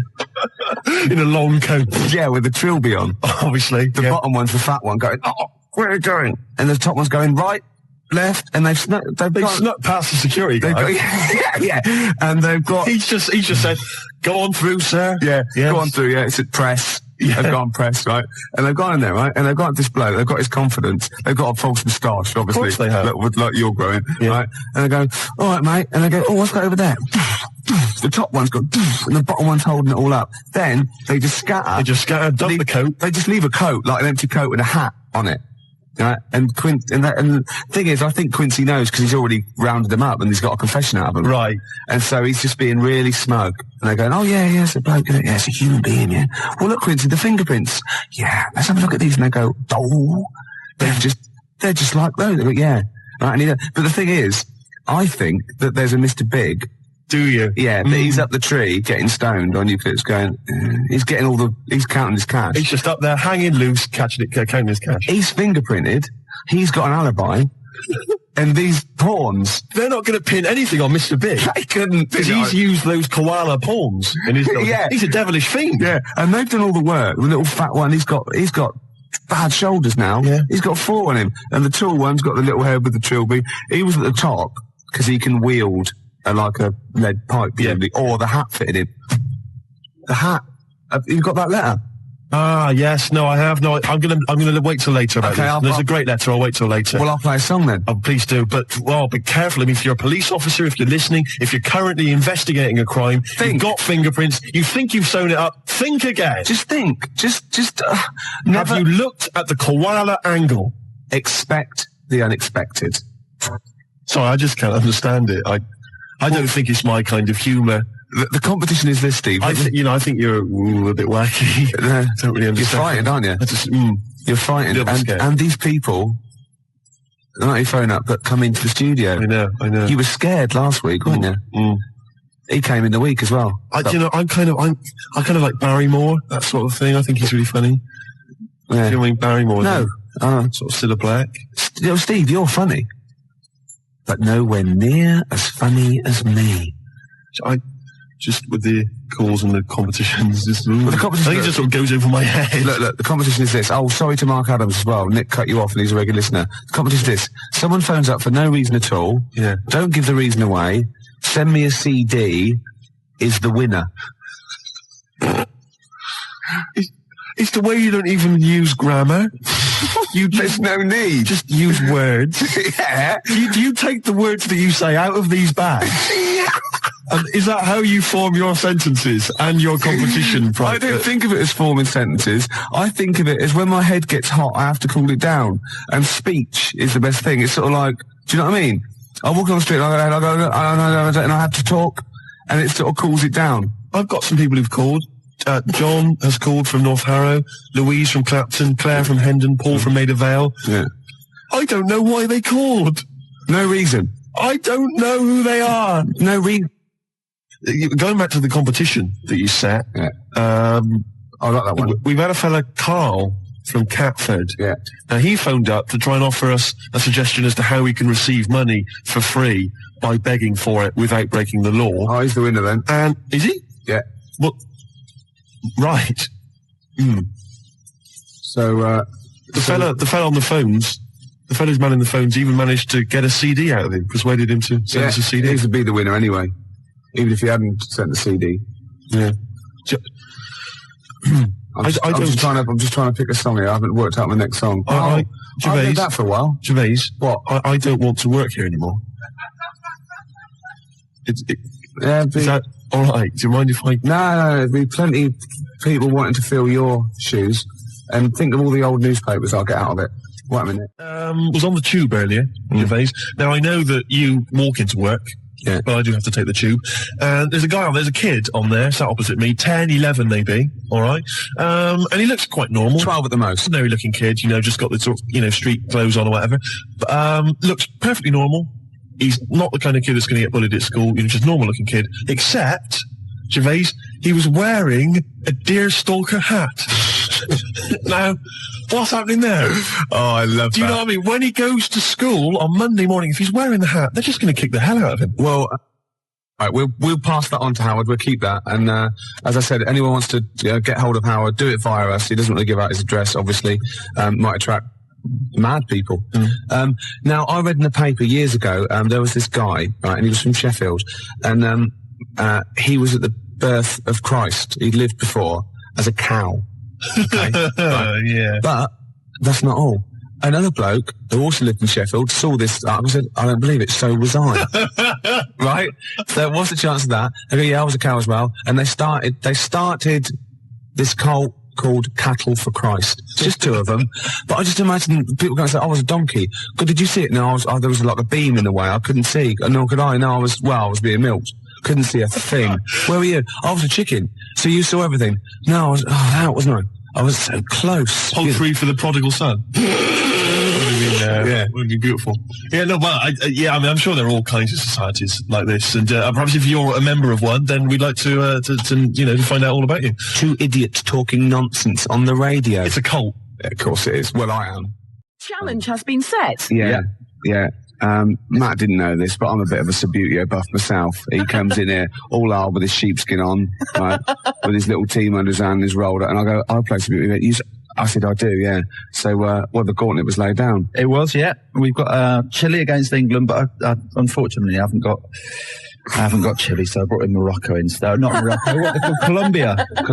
Colombia, yeah. So if any of the defenders mess up, I can always shoot one of them. Yeah, of course. And that's going to be live. It's 10 minutes each way at 20 to 3 in the XFM Lounge. We are actually doing a proper football match, YouTube football match on XFM this afternoon. Kick off at 20 to 3, so it's 10 minutes each way. Yeah. And we'll be dipping in occasionally to see the little boy Fraser is going to be the referee. Marvellous. He's the only one that can fit on the pitch and run round. Of course. without disturbing any of the players. Of course. It's a work of genius. And I've picked my team. Have you? Yeah. Already? Yeah, England I'm having. No, I've got this, look at him. Look at his face. Gascoigne here. He's so pleased. Look at him there. He's only an inch high. But look at it. I've got Gascoigne there. Incy, Batty, Seaman there. I don't know if I've got this all over Nigel Martin who's in goal. I'm going to put a little there. But not mine. Matt brought it in, you filthy. So, anyway, we're going to... Apparently for goalkeeper's choice, though, most women prefer flowers to semen. So, really? Yeah. There's some of the crowd, and it's off. We're away. There it goes. It's a beautiful thing. He's moved down the pitch. It's gone for the... It's Chile now. Chile on the break. It's a foul. It's a filthy, dirty foul. England, the crowd don't like that much, and he's just run up there. There he is. He flicked a plastic man. Barry Spinnaker there, and little Tommy Tompkinson from the... Jimmy Twizzler. Oh, there he is. Oh, but they've given it away straight away. It's the number 11 there, and he's running... It's a goal kick. It's a goal kick. There's little boy Fraser there on his horn, right? On his high horse. Half time. That's it. No, we'll be back in a minute. That's ridiculous. Riley. That is stupid. We can have a penalty shootout, though. I nearly sprained myself then. I had to stop in mid-swing.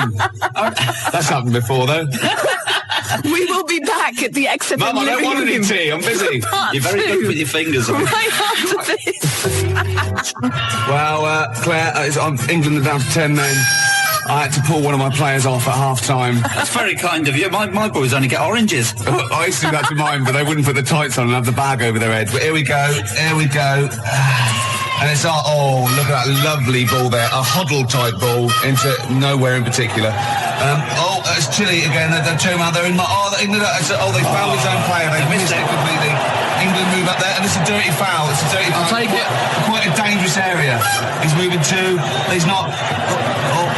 One, two, here we go. I've never been in such close proximity to you, Ricky. England in possession again. Oh, look at this move here. It's like you have to show they're keeping it. They're playing with the ball now. It's a foul. He's going to take it quickly. It's there.